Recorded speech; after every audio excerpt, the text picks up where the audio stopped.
Selamat datang di channel Pemuja Malam. Jangan lupa like, share, and subscribe ya. Terima kasih.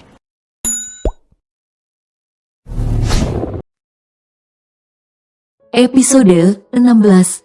Harusnya aku tidak menikmati permainan tadi. Kau pasti lelah, mari sini. Satria menepuk sofa di sebelahnya agar aku duduk. Aku melangkah menuruti lelaki itu, seperti kucing yang patuh kepada tuannya. Aku menjatuhkan tubuhku di samping Satria. Memang benar, tubuhku lelah sekali hari ini. Rasanya aku ingin segera berbaring untuk melepas penat. Tapi mana mungkin itu bisa kulakukan selama Satria masih di sini. Kau sedang menonton film apa? Tanyaku saat melihat siaran di televisi dan Satria sepertinya sedang serius menikmati film itu. Original Scene. Satria menyebutkan satu judul film yang tak begitu asing di telingaku. Walaupun aku tak pernah menontonnya, itu adalah film Hollywood bergenre romantis yang dibintangi Antonio Banderas dan Angelina Jolie. Tapi dari yang kudengar di film itu banyak adegan erotis yang bikin baper penontonnya. Benarkan kataku, baru saja 10 menit aku menonton. Adegan dewasa yang super romantis mulai dipertontonkan. Tuh kan, aku jadi baper dan hanya bisa menelan ludahku saat melihat adegan penyebab polusi mata itu. Dan sekarang apa lagi, di saat aku sedang menenangkan hatiku yang baper. Tangan Satria malah meraih tanganku dan menggenggamnya dengan erat. Sontak pandanganku beralih ke lelaki ini. Seperti sadar jika aku memandangnya, Satria pun memutar tubuhnya menghadapku. Sumpah demi tingki-wingki yang warnanya ungu, jantungku seperti mencelos keluar saat menjadi objek tatapan tajamnya. Kenapa memandangiku seperti itu? Aku mendadak gugup, jantungku berdetak tak karuan. Aku menginginkanmu, Amanda. Satria berbicara dengan raut wajah yang sulit diartikan. Katanya membuatku semakin tak bisa mengontrol perasaanku saat ini. Apa yang terjadi? Kenapa tiba-tiba wajah dan tubuhku terasa panas begini? Satria. Aku hanya bisa menyebut namanya, tak tahu harus berkata apa lagi. Tiba-tiba Satria menarikku agar lebih dekat dengannya, lalu mencium bibirku dengan rakus seperti hewan buas yang lapar. Dia bahkan memeluk pinggangku dan menarik leher belakangku. Aku yang terkejut dengan perlakuan Satria. Sempat berusaha mendorong dadanya agar menjauh dariku, tapi usahaku sia-sia. Satria semakin menjadi, lelaki ini seperti tak terkontrol. Dia terus melumat bibirku. Awalnya aku hanya diam tak membalas perbuatannya. Tapi lama-kelamaan seperti ada sengatan listrik yang menjalar di seluruh tubuhku.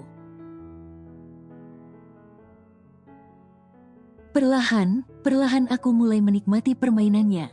Dan akhirnya aku pun membalas ciuman Satria. Kami saling menikmati setiap getaran hasrat yang semakin liar. Aku pun mulai terbawa suasana. Mengabaikan televisi yang juga menayangkan adegan yang sama, Satria mendorong tubuhku hingga tertidur di sofa tanpa melepas tautan bibir kami. Aku memeluk tubuh kekarnya. Akhirnya Satria melepaskan ciumannya saat pasokan oksigen kami mulai habis. Nafasku sampai tersengal dengan dada yang kembang kempis. Lalu Satria mulai lagi, dia mulai menciumi leherku. Aku merinding dan getaran itu semakin menjadi. Aku menikmati setiap sentuhan bibirnya sampai tanpa sadar aku melenguh.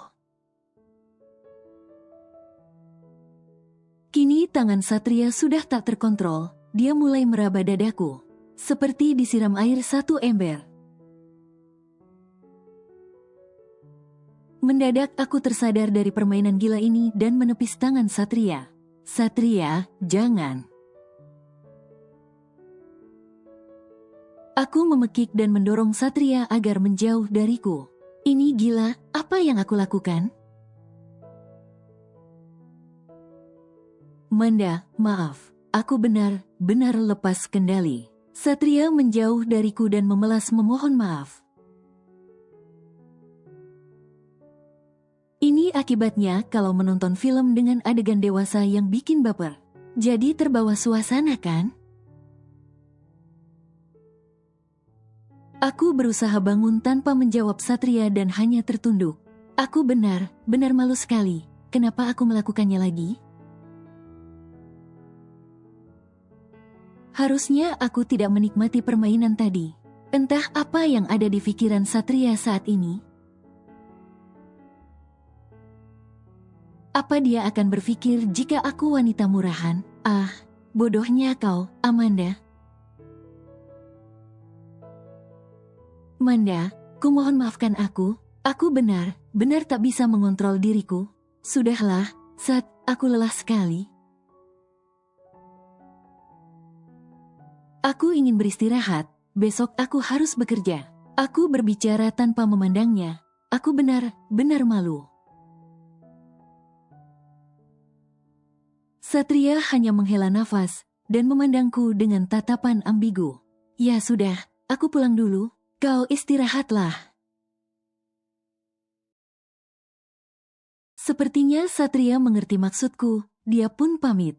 Aku hanya mengangguk dengan memandang ke segala arah asal jangan ke Satria. Satria pun beranjak pergi meninggalkan apartemen ini. Aku merasa bingung dengan semua ini. Sebenarnya Satria menganggap aku ini apa? Mengapa perlakuannya seperti ini kepadaku? Tapi dia sendiri tak pernah menegaskan hubungan seperti apa yang kami jalani saat ini.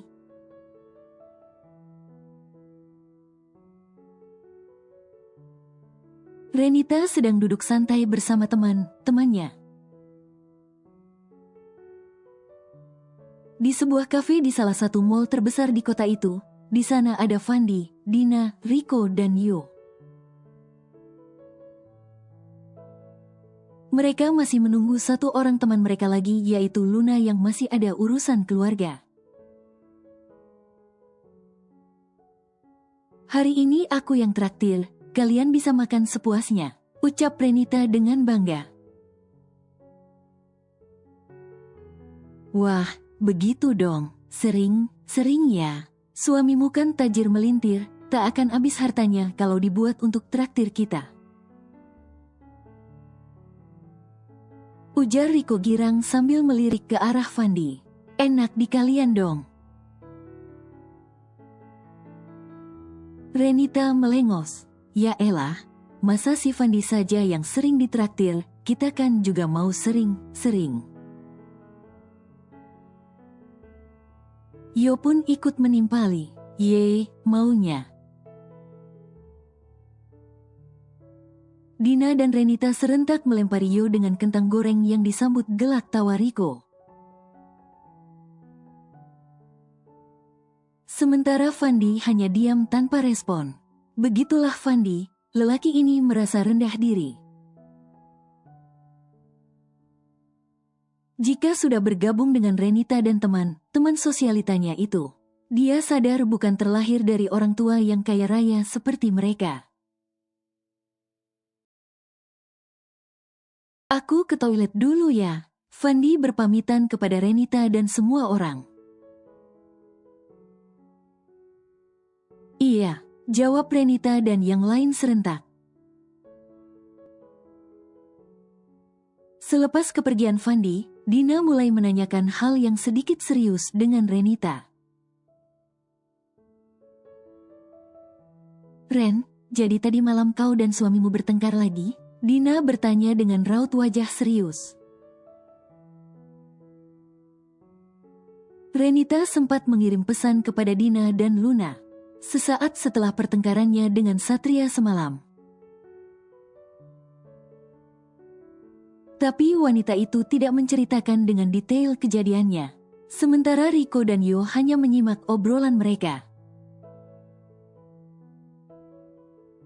Iya begitulah, dia bahkan sudah berani menamparku, jawab Renita. Wajah wanita itu berubah kesal kala mengingat kejadian tadi malam. Apa? Masa Satria sekasar itu? Tanya Dina tak percaya. Entahlah, aku pun heran. Untuk pertama kalinya dia kasar seperti ini kepadaku. Sebelumnya tidak pernah meskipun kami bertengkar hebat. Renita menjelaskan semuanya. Wanita itu mulai merasa ada yang aneh dengan suaminya. Kenapa kalian tidak berpisah saja sih? Untuk apa rumah tangga kalian dipertahankan jika sudah tak ada cinta? Kali ini Yo ikut menyahut obrolan kedua wanita itu. Dasar bodoh, kalau aku pisah dari Satria. Terus siapa yang akan membiayai kebutuhan hidupku? Dia itu gudang uang untukku tahu. Renita berbicara dengan kesal. Iya juga sih, tapi apa kau tidak lelah selalu bertengkar dengannya? Bagaimana kalau suatu saat dia menemukan wanita lain lalu menceraikanmu? Yo memperingatkan Renita dengan logis. Hahaha, Yo, memang ada wanita yang mau dengan lelaki yang sudah tak bisa apa-apa. Percuma kaya raya dan tampan tapi tak bisa memberi keturunan bahkan ereksi saja tidak mampu. Lelaki payah seperti Satria tak akan berani pergi dariku. Renita tertawa sambil merendahkan Satria. Wanita itu benar tak peduli jika harga diri sang suami jatuh di hadapan teman-temannya. Tapi Ren, kalau kau berpisah dari Satria, kau kan tetap mendapatkan harta Gonogini? Dina mengingatkan temannya itu. Dina, Satria itu sudah kaya dari lahir. Pertambahan asetnya selama 3 tahun kami menikah tidak seberapa. Mana cukup membiayai hidupku setelah berpisah darinya. Ucap Renita sombong. Iya sih. Harta Gonogini Renita paling cukup buat beli kerupuk sekarung. Hahaha. Dina meledek Renita yang gaya hidupnya terlalu tinggi dan sombong. Riko dan Yo hanya tertawa mendengar ledekan Dina. Si Fandi mana sih? Ke toilet saja lama sekali. Riko bertanya sambil memandang ke segala arah. Ketiduran kali dia. Hahaha. Kelakar Yo. Itu Fandi, kok wajahnya ditekuk begitu sih? Dina heboh melihat sosok Fandi yang berjalan menuju mereka. Kamu kenapa lama sekali sih? Renita bertanya saat Fandi sudah duduk di sampingnya. Toiletnya ramai, jadi harus antri, jawab Fandi dengan raut wajah datar. Oh, jadi karena itu wajahmu ditekuk begitu? Dina meledek Fandi, dan lelaki itu hanya membalas Dina dengan senyuman. Oh iya, Luna kenapa lama sekali? Dia jadi datang atau tidak sih? Renita sudah mulai jenuh menunggu temannya itu yang tak kunjung datang. Jadi, katanya sih sudah di jalan dan terjebak macet. Sebentar lagi juga sampai itu anak. Jawab Rico. Kelima orang itu pun melanjutkan obrolan mereka seraya menunggu kedatangan Luna. Begitulah yang disukai Renita, berkumpul bersama teman-temannya tanpa memperdulikan sang suami. Yang ada di pikirannya hanya bersenang-senang dan hamburkan uang yang diberikan Satria. 1 jam kemudian Luna pun datang dengan tergesa-gesa, wajah wanita itu terlihat tegang. Ini dia orangnya, lama sekali sih, kami hampir saja pulang. Renita menyambut Luna dengan cibiran. Maaf, maklumlah perjalanan aku jauh, belum lagi terjebak macet. Renita, ada yang ingin aku katakan. Luna berbicara sambil melirik ke arah Fandi dan yang lain. Sudah katakan saja. Luna pun menceritakan pertemuannya dengan Satria tadi. Mendadak wajah Renita berubah penuh amarah. Aku yakin mereka memiliki hubungan yang spesial. Sepertinya Satria sangat perhatian kepada wanita itu. Luna memprovokasi perasaan Renita. Sialan, siapa wanita itu? Pantas saja gelagat Satria aneh belakangan ini. Renita semakin emosi mendengar ucapan Luna. Nah, itu kan, aku bilang juga apa? Satria mencari wanita lain. Siaplah abis ini kau diceraikan. Yo ikutan manasi Renita. Cih, jangan harap dia bisa menceraikanku. Aku akan cari tahu siapa pelakor itu dan akan kuhancurkan hubungan mereka. Aku yakin dia tak tahu kondisi Satria yang sebenarnya. Renita berbicara dengan gaya angkuhnya. Dina, Luna, Rico dan Yo hanya tersenyum melihat kesombongan teman mereka itu. Sementara Fandi hanya menghela nafas dan memandang malas Renita dan yang lain. Renita memutuskan untuk pulang, begitu juga dengan kelima orang lainnya. Di perjalanan pulang, Renita terus menghubungi nomor Satria. Tapi tak ada satupun panggilan masuknya yang dijawab oleh sang suami. Membuat wanita itu semakin kesal.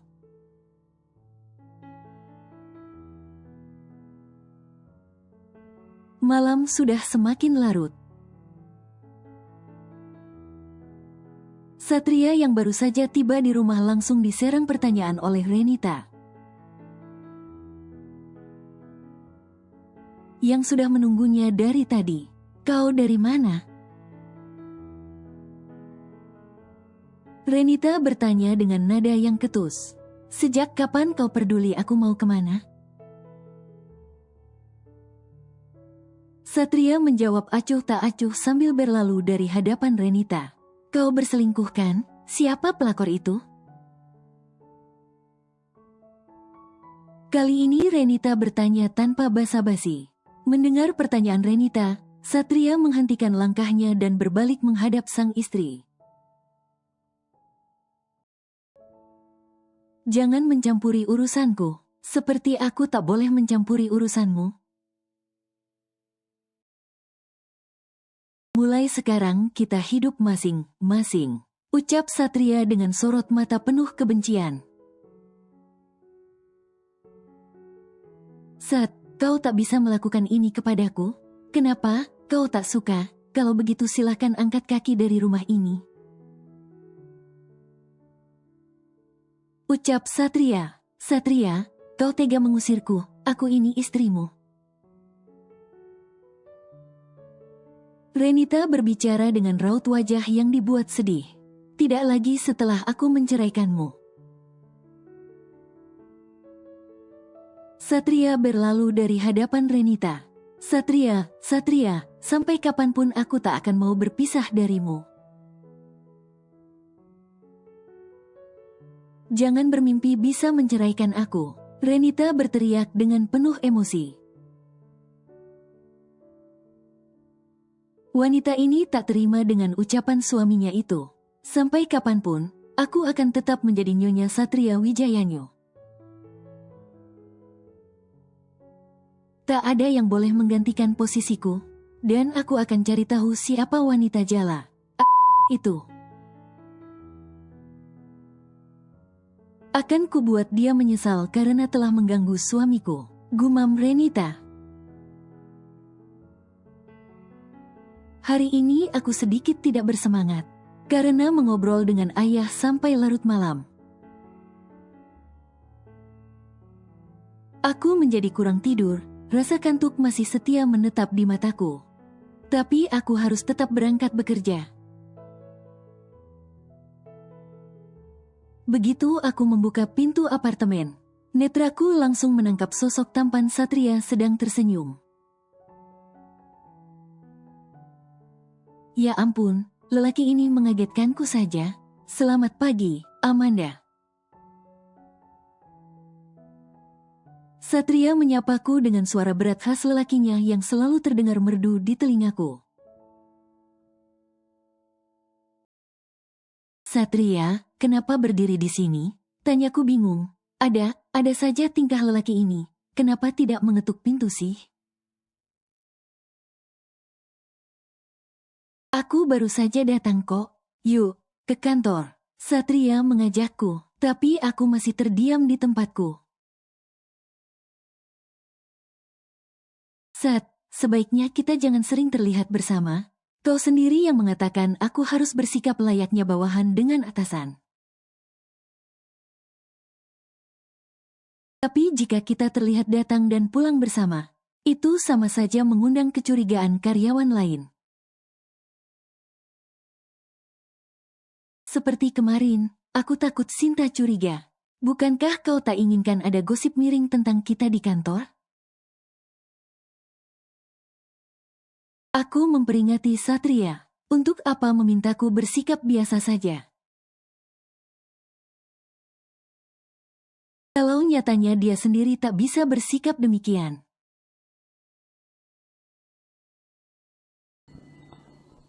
Bersambung.